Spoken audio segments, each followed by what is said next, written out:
દરેકે દરેક ભજનની અંદર, દરેકે દરેક સ્તોત્રમાં, સ્તુતિમાં જ્યારે આપણે ભગવાનને પ્રાર્થના કરીએ છીએ, જ્યારે આપણે ભગવાનનું નામ લઈએ છીએ, તો એમાં આપણી ભગવાનથી અપેક્ષાઓ જ તો હોય છે. અપેક્ષાઓ હોય છે. અહીંયા આપણે કહીએ છીએ કે કર્મ સબ નીચ હૈ મેરે, તુમ્હારા નામ હૈ પાવન.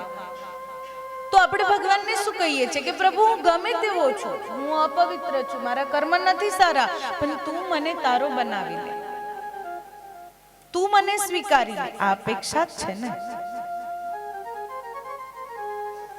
छुड़ा कर जन्म बंधन से चरण में राख लो अपने. આ અપેક્ષા જ છે કે પ્રભુ આ બધાથી છૂટો કરીને મને તારા ચરણે રાખી, તારા પાસે રાખી. પણ એ અપેક્ષા જ્યારે મન વચન કર્મથી માત્ર ને માત્ર શિવના ચરણમાં રહેશે, તો શિવ એ અપેક્ષા ચોક્કસ જ પૂરી કરશે. કે પ્રભુ હું તો કામ ક્રોધ લોભ મોહ મદ મત્સર બધાથી એટલો બધો ત્રાસેલો છું, બધાએ મને દુખી કર્યો છે, પણ તારી શરણે આવ્યો છું, તું મને સુખી કરી દે.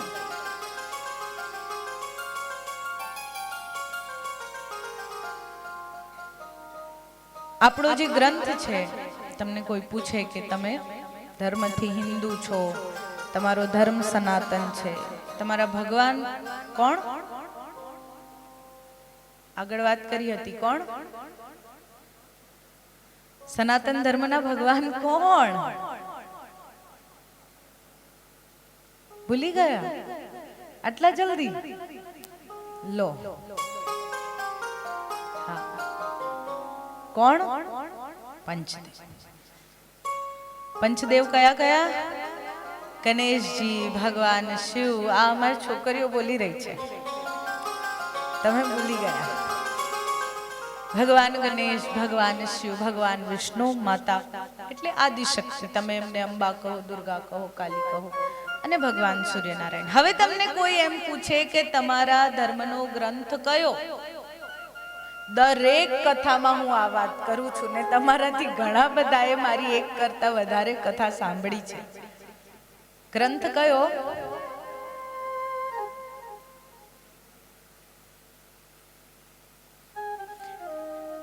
જેના પર આપણે ચાલીએ છીએ, જેના નિયમો પર, જે આપણને બધું જ શીખવાડે છે, જીવન જીવવાથી લઈને, એટલે કે આપણો જન્મ થાય ત્યાંથી મૃત્યુ સુધી આપણે શું શું કરવું જોઈએ, કઈ રીતે કરવું જોઈએ, આ બધું જે આપણને શીખવાડે છે, આપણો ગ્રંથ છે વેદ. આપણા ગ્રંથ છે વેદ. વેદ પહેલા એક જ હતો, પણ પછી ઋષિમુનિઓએ વિચાર્યું, મહર્ષિ વ્યાસે વિચાર્યું કે કલયુગનો મનુષ્ય આ એક જ વેદને ક્યારે વાંચી શકશે, એટલે 1,00,000 મંત્રોના ભાગલા કર્યા અને એમાંથી 4 વેદ કર્યા. અને ચારેય વેદ આપણને આપણો જીવન નિર્વાહ શીખવાડે છે. આપણને બધું જ, આપણા બધા સંસ્કારોથી લઈને બધું આપણને વેદ શીખવાડે છે. વેદના 4 મહાવાક્યો છે. કયા કયા? 4 મહાવાક્યો છે. એક અહમ બ્રહ્માસ્મિ, બીજું પ્રજ્ઞાનમ બ્રહ્મ, ત્રીજું તત્વમસી, અને ચોથું અયમાત્મા બ્રહ્મ. અહમ બ્રહ્માસ્મિ, હું બ્રહ્મ છું. શિવપુરાણમાં 4 મહાવાક્યોની મહાનતાનું વર્ણન છે.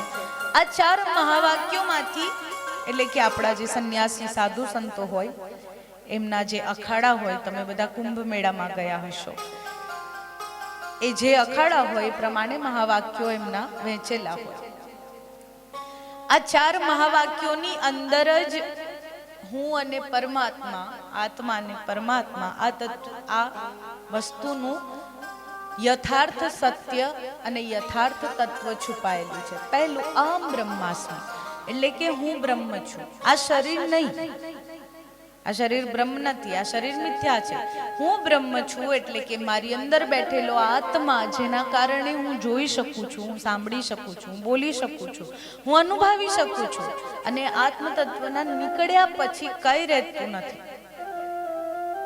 આ શરીરને કોઈ કાપી નાખે તો પણ ખબર પડતી નથી, પણ જ્યાં સુધી આ આત્મ તત્વ છે ત્યાં સુધી એક સોયનો સેજ અણી પણ વાગી જાય તો પણ આખા શરીરને ખબર પડે છે કે મને સોય વાગી. અહમ બ્રહ્માસ્મિ એટલે હું બ્રહ્મ છું. આ આત્મા એ પરમાત્માનો અંશ છે અને આત્માને જાણી લઈએ એટલે પરમાત્માને જાણી જ લીધા છે. બીજું છે પ્રજ્ઞાનમ બ્રહ્મ, જેનાથી પરમાત્માનું જ્ઞાન થાય છે. કોનાથી થાય? આંખોથી, કાનથી, નાકથી, મોઢેથી.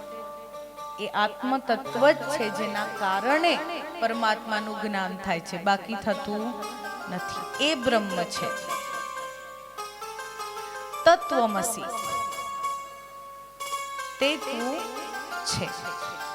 આ જે આત્મા છે એ જ તું છે, એ જ પરમાત્મા છે. અને અયમ આત્મા બ્રહ્મ, મારો આત્મા એ બ્રહ્મ છે.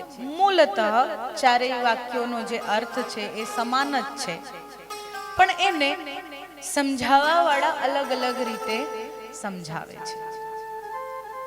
પણ એની મુખ્ય વાત શું છે કે આ જે આત્મા છે એ પરમાત્માનો અંશ છે ને આત્મ તત્વને જાણી લીધું. આત્મા એટલે શિવ. એક નાનું જન્મેલું બાળક હોય એને એવું કોણ શીખવાડે છે કે માતાના સ્તનનું પાન કઈ રીતે કરવું? એક જન્મેલું બાળક હોય એને એવું જ્ઞાન કોણ આપે છે કે આ સ્પર્શ એ મારી માનો છે અને આ સ્પર્શ એ બીજાનો છે? એનામાં એ જ્ઞાન હોય છે ને. એક જન્મેલું બાળક હોય એને એવું કોણ શીખવાડે છે કે તને ભૂખ લાગે ત્યારે તારે રડવાનું છે? એને એવું કોણ શીખવાડે છે કે તારે તારી માને કઈ રીતે પ્રેમ કરવાનો છે? કોઈ શીખવાડે છે? એ જ શિવ છે. એ આપણી અંદર જે જ્ઞાન સ્વરૂપે બિરાજમાન છે. જ્ઞાનનો અર્થ પુસ્તક વાંચવું નથી. કોઈ એમ કે જ્ઞાની થવું હોય તો આટલા પુસ્તક વાંચી લો, ના. જ્ઞાનનો અર્થ છે કે તમે એક શ્લોક વાંચો, એક વાક્ય વાંચો કે કોઈ એક વાતને સાંભળો ધ્યાનથી, પણ એમાંથી તમે જે ગ્રહણ કરો એ જ્ઞાન છે. બાકી બધી ઇન્ફોર્મેશન છે, જાણકારી. બાકી બધું શું છે? જાણકારી અને જ્ઞાન બેમાં ફેર છે. અત્યારે તમે 7 દિવસ શિવપુરાણની કથા સાંભળી, ઘણી બધી કથાઓ આપણે નથી લીધી. તો જો તમે વાંચ્યું હોય શિવપુરાણ તો તમને એમ થાય આ કથા નહીં આવી, આ કથા નહીં આવી, આ કથા. એ શું છે? એ જાણકારી છે. પણ જ્યારે જ્ઞાનની વાત આવે ત્યારે આખા શિવપુરાણમાં જે કથા આવી અને એ કથામાંથી આપણે પહેલા દિવસથી જે વાત કરીએ છીએ કે મનોમંથન કરીને એમાંથી જે સાર નીકળે ને એક શબ્દ જ હોય કે એક વાક્ય જ હોય સારનો અર્થ, અને એને તમે ગ્રહણ કરી લો ને એને ઉતારો, એ જ્ઞાન. એ શિવ તત્વને સ્વીકારી લઈએ. એ શિવ વગર અમે શવ જેવા છે એટલી વાતને પણ સ્વીકારી લઈએ, એ જ્ઞાન. આ સંસાર મિથ્યા છે, ખોટો નથી. હા, સંસાર ખોટો નથી. સંસાર મિથ્યા છે. મિથ્યા એટલે આજે છે ને કાલે નથી, પણ ખોટો નથી. કોઈ એમ કે આ થાંભલો છે પણ આ થાંભલો નથી એવું તમે વિચારો તો એવું ના થાય. જે દ્રષ્ટિના સામે છે એ તો આપણને સત્ય જ લાગવાનું છે, એટલે ખોટું નથી, પણ એ મિથ્યા છે. આ થાંભલો આજે છે, માની લો કાલે કંઈક ભૂકંપ આવ્યો, કંઈક થયું અને આ થાંભલો પડી જશે.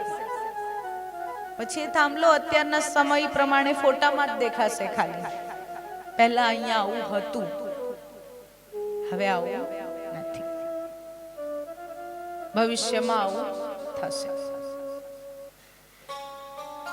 સંસારથી વૈરાગ્ય જરૂરી છે. શિવ પાસેથી આપણે જે વૈરાગ્ય શીખીએ એમાં સંસારથી વૈરાગ્ય જરૂરી છે, પણ એનો અર્થ એ નથી કે તમે એ વૈરાગ્યનો ઢોલ પીટીને અથવા લંગોટી બાંધીને જંગલમાં જઈને કે હું તો વૈરાગી થઈ ગયો. પોતાના કર્તવ્યને, પોતાના કર્મને છોડી દઈએ એ કોઈ વૈરાગી નથી, એ કોઈ ત્યાગી નથી. ત્યાગી તો શિવ છે. સતીનો ત્યાગ કર્યા પછી પણ સતી જેના સાથે રહે છે, શિવ એ વાતનો અહેસાસ પણ સતીને નથી થવા દેતા કે મેં તમારો ત્યાગ કર્યો છે. એને ત્યાગ કહેવાય.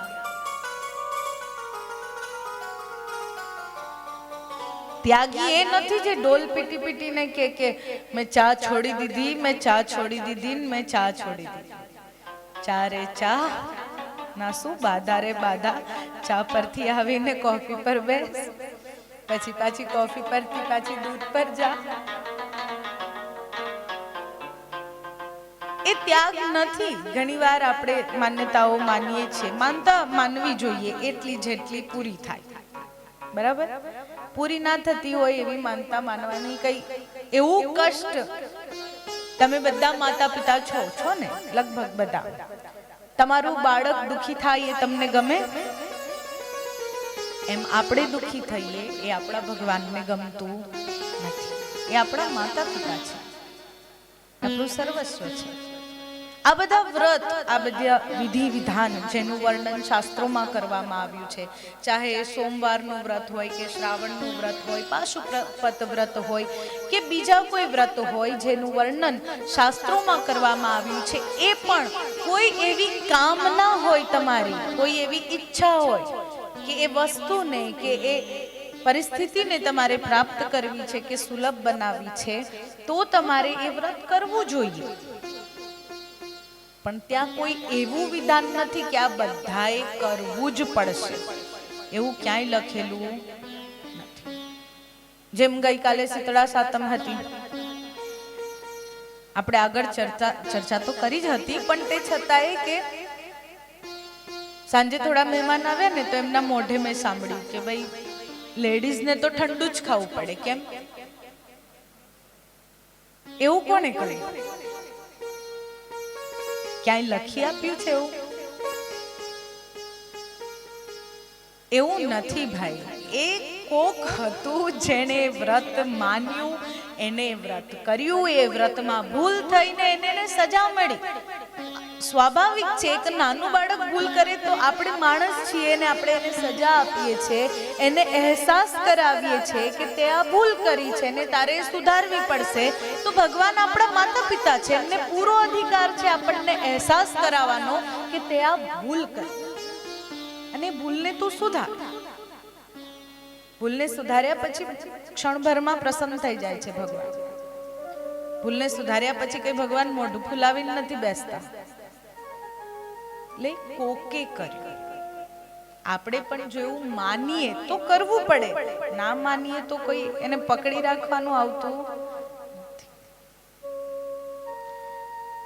ઘણા બધા એવો નિયમ હોય. અમારા વિષ્ણુભાઈને છે, એ સમાધિમાં જતા રહ્યા છે,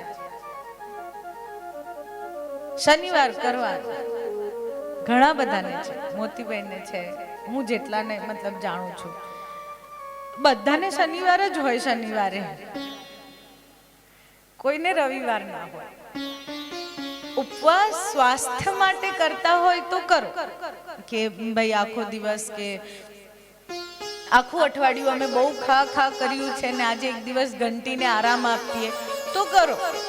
પણ એક તો ઉપવાસ કર્યો હોય ને પછી એમ થાય કે ખોટો કર્યો. ફરાળી તો ખાવું પડશે, વેફર તો ખાવી પડશે, દૂધ તો પીવું પડશે, એના કરતા રહેવા દો ને. એના કરતા સરસ 32 જાતના ભોજન કરો, ભગવાનને ભોગ લગાવી. એમાં પ્રભુ વધારે આનંદિત થશે. હે ને? ઉપવાસ એટલે પોતે જે પરિસ્થિતિમાં છે એનાથી એક ડગલું ઉપર જવું, એવો ઉપવાસ કરો.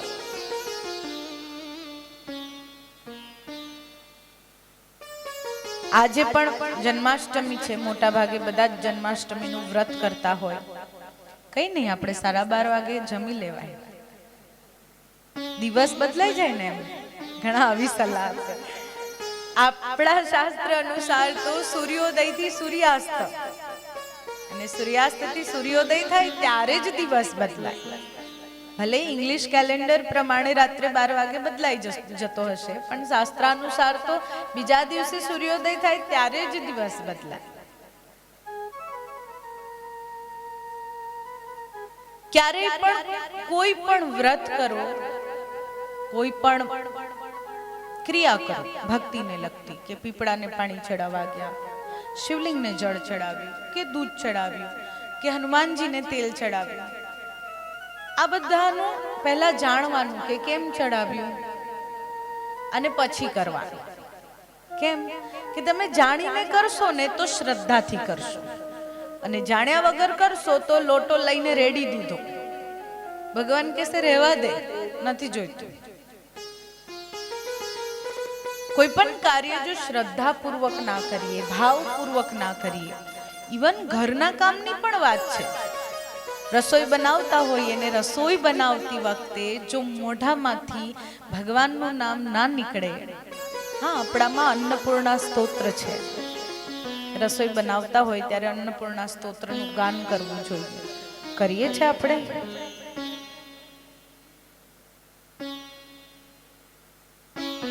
દરરોજ સવારે કંઈક પાઠ કરવો જોઈએ, કંઈક પ્રાર્થના કરવી જોઈએ. અંતર્મનને શાંત કરવા માટે, અંતર્મનને જાણવા માટે અને અંતર્મનને એકાગ્ર કરવા માટે આપણી આસપાસનું વાતાવરણ શુદ્ધ હોય, આપણી આસપાસના વાતાવરણમાં પણ એક સારું વાઇબ્રેશન હોય, એક પોઝિટિવિટી હોય, એ જરૂરી છે. તો અંતર્મનમાં એ બધું આવશે, તો સકારાત્મકતા, તો એ પ્રેમ, તો એ શાંતિ, તો એ સંતોષ અંદર આવશે. જો બહાર હશે તો દરરોજ સવારે ઉઠીને ભગવાનના નામનું કીર્તન કરવું કે પાઠ કરવો કે મંત્ર કરવા, આ બધું એના માટે જરૂરી છે. એનાથી ભગવાનને કોઈ ફાયદો કે નુકસાન? ભગવાનને દીપ ધરીએ છે, પ્રભુ તમે અમને અજવાળું આપો છો. ભગવાનને પુષ્પ ધરીએ છીએ, પ્રભુ તમે અમને આટલું સુંદર પુષ્પ જેવું તો શરીર આપ્યું છે ને. આ શરીર ફૂલ જેવું નથી, છે જ ને. એક જેમ પુષ્પની એક પાંખડીને લઈને સહેજ આમ મચેડીએ તો એ કેવી થઈ જાય છે, આ શરીર એવું જ છે. એનામાં જરૂરતથી વધારે જોર કરીએ તો એ પણ આમ તેમ થઈ જાય. એનો ધન્યવાદ કરીએ છીએ. તમે અમને આ નેત્ર આપ્યા છે. હે આંખ વો જો શામ કા દર્શન કિયા કરે, હે શીશ જો પ્રભુ ચરણ में वंदन किया करे, बेकार वो मुख है जो रहे व्यर्थ बातों में, मुख वो है जो हरि नाम का सुमिरन किया करे.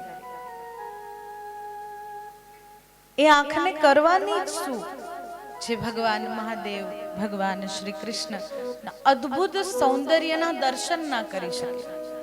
એ કાન કોડિયા જેવા જ છે ને, જે ભગવાનનું નામ, ભગવાનના સ્તોત્ર, ભજન, ગુણગાન, કથા ના સાંભળી શકે. બેકાર વો મુખ હૈ જો રહે વ્યર્થ બાતો મેં, વ્યર્થ વાતોમાં જ આપણે રહીએ છીએ. આણે આમ કર્યું, આણે આમ કર્યું, મારે આમ અને આમ અને આમ. ક્યારે એવું વિચાર્યું કે આ મુખમાંથી આજે બસ શિવના જ નામનું સ્મરણ કરવું છે, આજે બસ કૃષ્ણના જ નામનું સ્મરણ કરવું છે, આજે બસ સંસારની વાત કરવી જ નથી, આજે બસ ફરિયાદો કરવી જ નથી.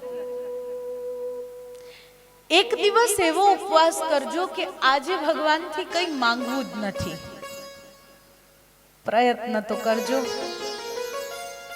આજનો દિવસ હું ભગવાનથી કંઈ નહીં માંગુ.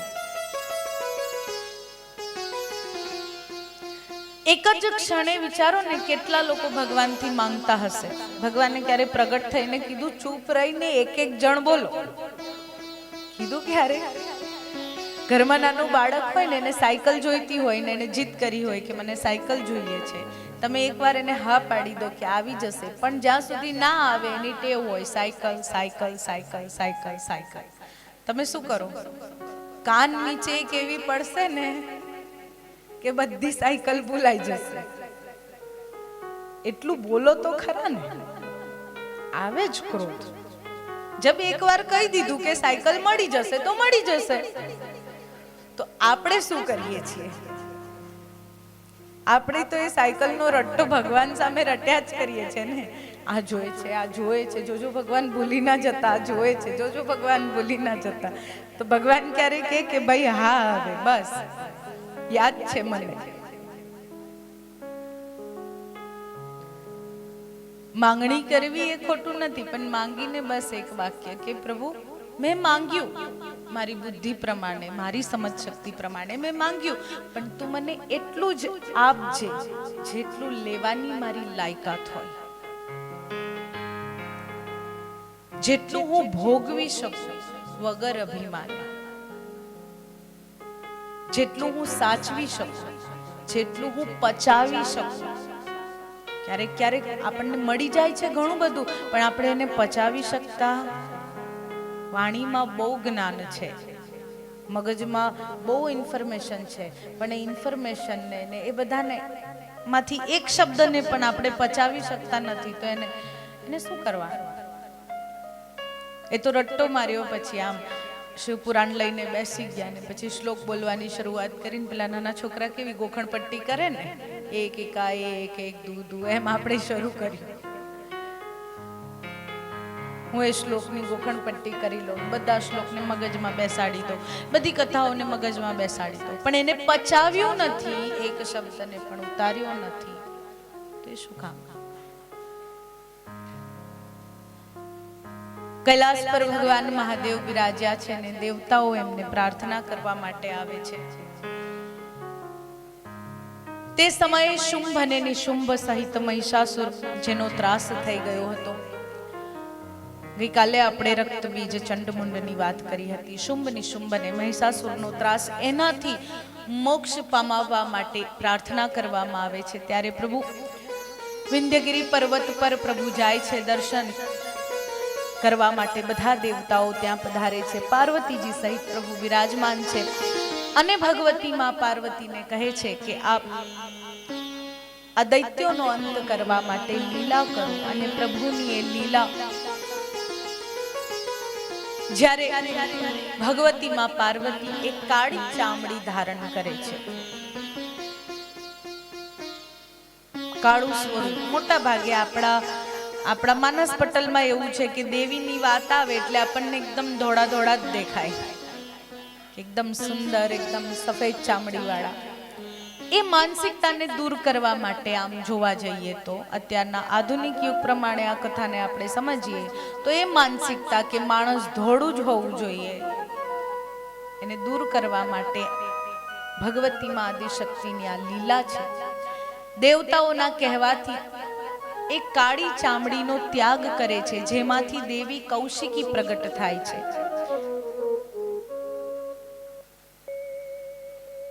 દેવી કૌશિકી દ્વારા શુંભ અને નિશુંભનો અંત થયો અને ભગવાન શિવ અને માતા પાર્વતીની વિહાર લીલાથી આનંદિત થતા દેવતાઓ પ્રભુની પ્રાર્થના કરી રહ્યા છે. આવો આપણે પણ પ્રભુની સ્તુતિ કરીએ કે વારંવાર પ્રભુ માંગુ છું. અત્યાર સુધી જેટલી વાતો કરીને હમણાં જ્ઞાન શું માંગીએ છીએ? આવો. શંભુ ચરણે પડી માંગુ ઘડી રે ઘડી, કષ્ટ કાપ